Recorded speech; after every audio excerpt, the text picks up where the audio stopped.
Zaidi ya wakulima 160 wanaomiliki mashamba yenye jumla ya ekari 1047 katika eneo la Lukusale, wilaya ya Monduli, mkoani Arusha, wamesisitiza kuwa wanamiliki ardhi hiyo kihalali baada ya kupewa hati rasmi na serikali. Wakulima hao wamekanusha vikali kauli za baadhi ya wanasiasa ikiwemo mbunge wa jimbo hilo Isaac Joseph almaarufu kama Kadogo kuwa ni wavamizi, wakisema kauli hizo zina lengo la kuipotosha serikali kuhusu umiliki halali wa ardhi hiyo. Joseph Ngaluko ni katibu wa wakulima hao.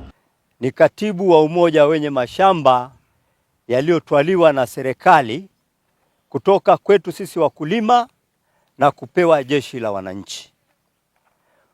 Mwaka 1988 halmashauri ya wilaya ya Monduli ilitoa tangazo la kugawa ardhi kwa wananchi wa ndani ya Monduli na nje ya Monduli, na watu waliomba kwa barua.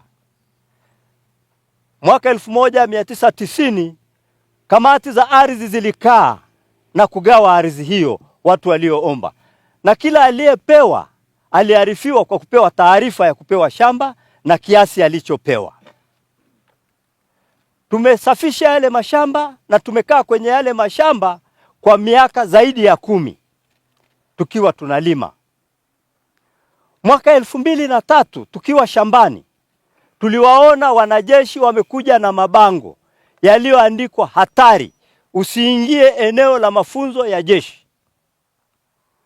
Tulitii, tukaenda kwa mkuu wa wilaya kumueleza kwamba tumeona hiki, na mkuu wa wilaya akatuambia halmashauri ya wilaya ya Monduli ndiyo imetoa ardhi yenu ikawapa jeshi baada ya eneo lao lililopimwa mwaka 74 kuvamiwa na wananchi na serikali kuweka miundombinu, zahanati na shule.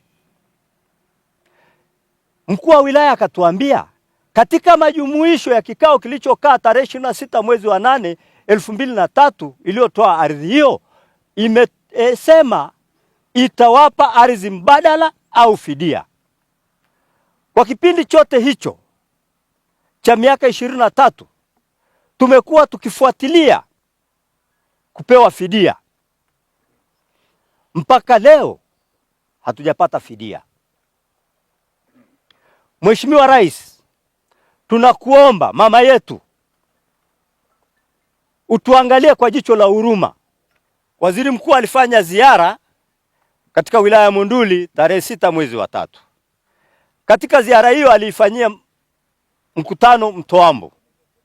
Katika mkutano huo Mheshimiwa mbunge Isaac Kopriano alisimama na kusema tusilipwe fidia ya maeneo yetu ya mashamba, kwa sababu eneo lile ni kwa ajili ya malisho ya mifugo, jambo ambalo limetushtua na limetushangaza. Tunakuomba utuangalie. Naitwa Maria Lucas Laiser, ni mjane wa Askofu Thomas Laiser ambaye alikuwa kati ya wale tuliopewa mashamba. Na sasa katika hali hii ya kusemekana kuwa labda watu wametoka mbali, tulikuwa katika wilaya ya Monduli wakati ule. Baada ya hapo ndio wilaya ya Longido, tunasikia huko na huko juu ya watu ambao wamelipwa haki zao baada ya labda makazi yao au mashamba kuchukuliwa kwa ajili ya matumizi ya jeshi au shughuli zingine za kijamii za serikali.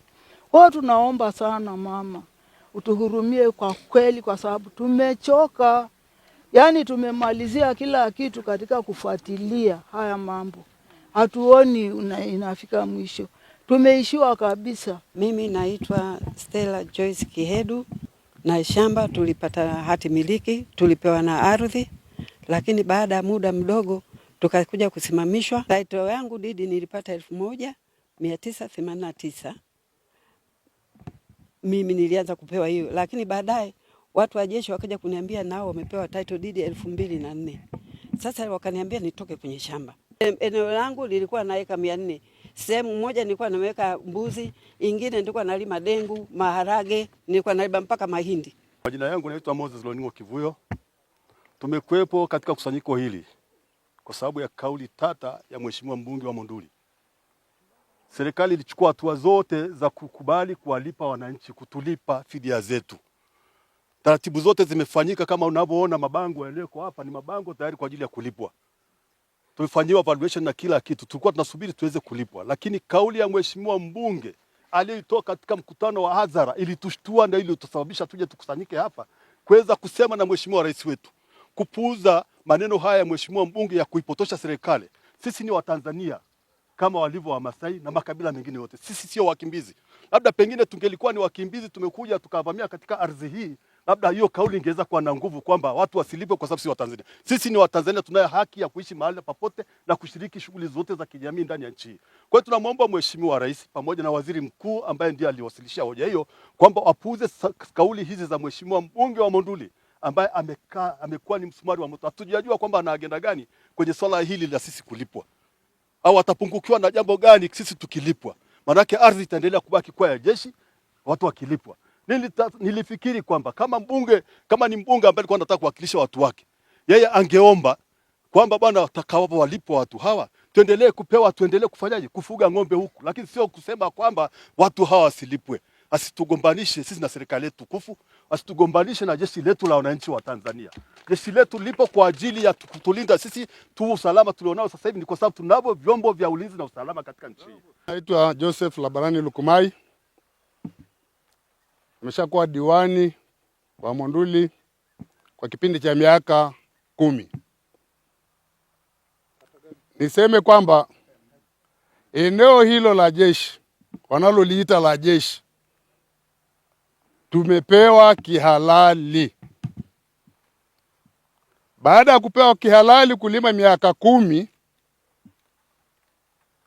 jeshi likaomba waongezewe eneo ambalo wanaweza kufanyia mazoezi kwa sababu eneo waliokuwa nalo halitoshi. Baada ya kutoa maelezo hayo, wakaja kwa mkuu wa wilaya ya Monduli, wakati huo ni Captain Male. Captain Male akaunda kamati ya mapendekezo na kupitia maeneo ya jeshi. Mimi mwenyewe nilikuwa mjumbe mojawapo ambaye tumefanya hiyo kazi kwa siku 11. Tulipozunguka maeneo ya zamani ya jeshi, ilionekana kwamba wananchi walikuwa wamevamia eneo ambao walikuwa wamepewa jeshi kitambo. Kulikuwa na taasisi za serikali, shule, hospitali, mabwawa, nyumba za kudumu, mashamba ya kudumu. Wakaona kwamba eneo ambalo wananchi wanajeshi wanaweza kupewa ni eneo la wakulima. Baada ya kuzunguka maeneo yote na tume ile ya mkuu wa wilaya ambayo kulikuwa na viongozi wa jeshi 4 na sisi wa halmashauri 7, kwa hiyo tulikuwa wajumbe kama 11. Tukaona kwamba kutokana na hii hali, hao wananchi hawakuvamia eneo hili, wamepewa kihalali kama sheria ya ardhi inavyosema. Tukapeleka mapendekezo kwa aliyeunda tume.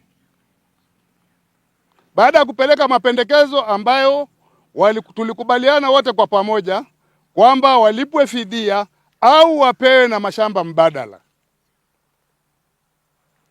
Baada ya hapo, jeshi wakaweka vibao na kusema kwamba ni marufuku kuingia katika eneo la jeshi. Tumepambana kwa miaka yote hiyo, leo ni mwaka wa 23, lakini hakuna lililoweza kufanyika. Naitwa Rosie Abrahamu Molel, ni mmoja wa wahanga. Sisi ni wajane tulioachwa. Miaka hii yote Mama Samia tunateseka wajane. Tuhurumie wajane jamani, tuna watoto tunawasomesha, hatuna kitu cha kuwasomesha watoto. Tuhurumie Mama Samia. Yaani tumechoka Mama Samia kufuatilia haya mambo tangu tulipoachwa. Naitwa Stephen George Molel. Mimi ni mmoja kati ya wahanga waliochukuliwa mashamba Lusalie. Tunasikitika sana kuona halmashauri ya wilaya ya Monduli iko katika kuwatenga wananchi wa kulima na wafugaji. Tunasikitika sana kwa sababu jeshi lilikuwa tayari limeshafanya tathmini ya kulipa fidia. Naona swala hili linaanza kutumika kisiasa kwa maslahi binafsi. Kwa hiyo tunamuomba Mheshimiwa Rais, tunakuomba, sisi ni wahanga, tumekaa miaka 23 tukivumilia. Sasa tumeona tupaze sauti zetu, utusikilize.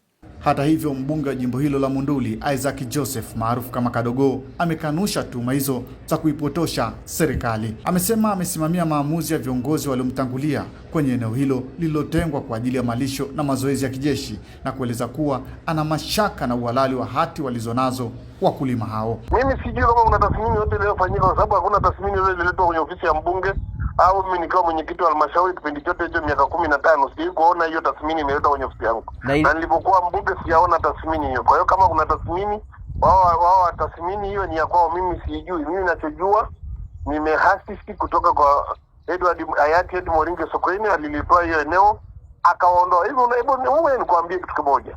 Pananisha watu 200 na watu 3000 na kitu walioondolewa kwenye maeneo hayo. Wakaondolewa kupisha eneo hilo jeshi wafanye mazoezi. Watu 2000.